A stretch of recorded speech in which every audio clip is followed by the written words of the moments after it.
All right, pretty exciting day. Got in partial shipment of the Boost District Supercharger.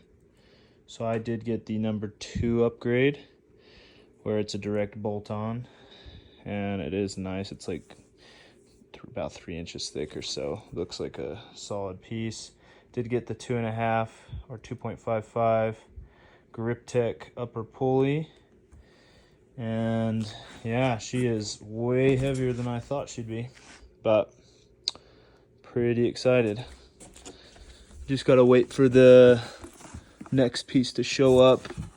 Tomorrow, I believe, is when it's supposed to show up, but they give you some nice, stickers and what have you. So nice unit.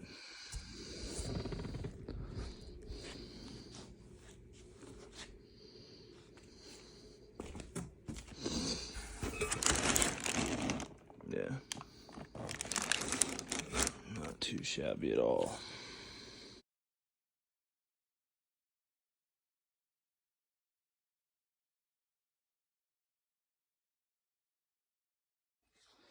Okay, today we're installing, well, partially installing this guy. Oh gosh.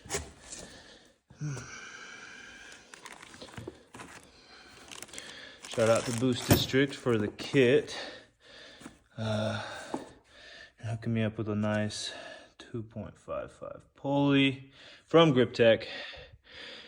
Oh, so today we're gonna take off the front bumper cover, install the number 2 upgraded cooler, which I will show here in a second. And after that, we'll route some lines, put on the pump for the coolant that goes to the lid for this, for the brick. And then we'll actually put the supercharger on today. I'll take off the manifold after we get the bumper cover off. And let's see. Yeah, just wanted to detail how I go about it, because I haven't seen too many super detailed videos with this specific kit. There's a couple, but I just wanted to show the process for me. I'm not a mechanic. I like to work on my cars, but obviously I'm not like I said, a mechanic or anything. So anyways, we're gonna get started and then I'll update as I go through. Quick video. So you got 1, 2, 3, 4 bolts, right? Okay, 2 of those go in there. That's the top 2.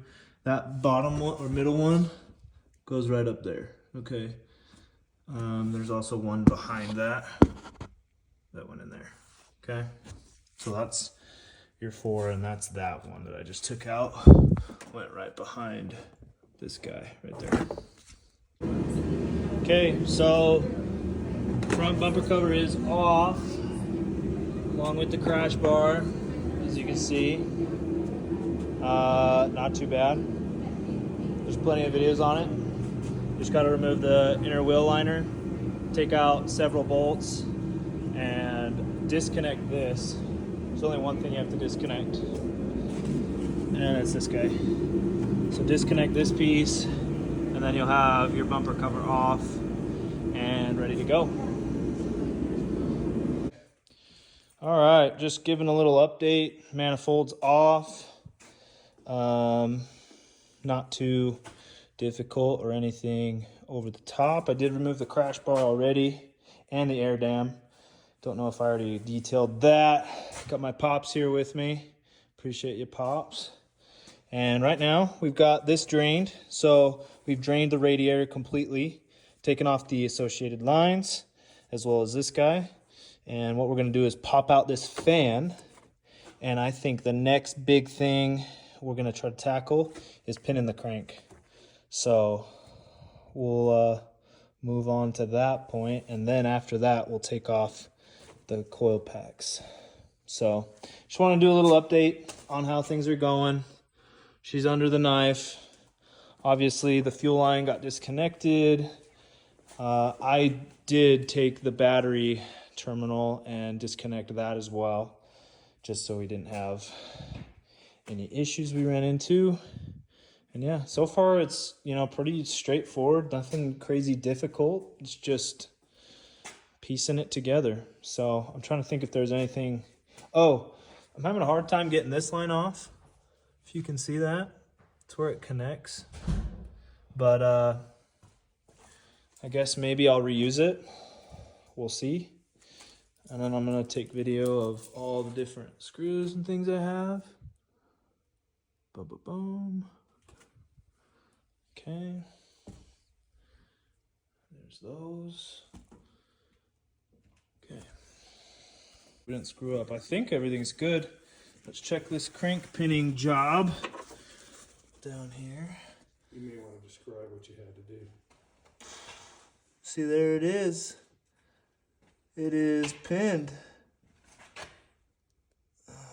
See if I can zoom in. Very difficult to push that drill. Oh, it was so difficult. So you had to get a lever to push on the back of the drill in order to give it enough pressure to actually penetrate. Yeah. Yeah, it was a pain in the derriere. Your radiator. Yeah, it was a pain in the derriere. We literally, and I'll show this, we literally had to get that piece of wood and set it up like that and put vice grips so it held to the crossbeam. And then we took, we had like a crowbar. Yeah, it was a lever. We took a crowbar and we put the crowbar, pretend this is a long crowbar, it reached all the way down there, and we pushed against the back of the screwdriver, Or the drill. the drill, sorry, with the crowbar anchored to the wood piece. Yeah. And that was the only way it was going in. Mind you, I have a forged crank, so maybe that played into it being a lot harder, but it was not easy, to say the least. All right, so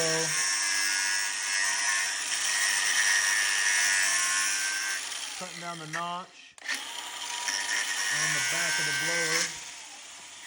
Don't forget about this line.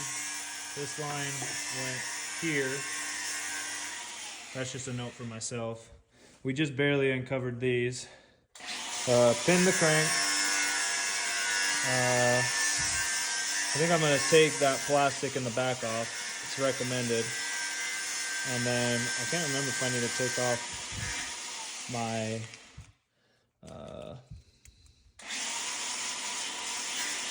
sensor. But yeah.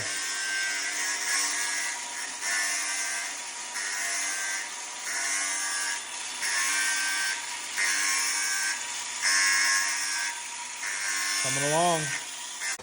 All right. We got the blower sitting on the car. It looks freaking gnarly. I love it. Cannot wait to do the first startup. But yeah, it does clear. It clears my hood vent just barely. It'll probably, as the motor turns, it'll probably tap it, honestly. I wouldn't be surprised. But, yep. She's been supercharged.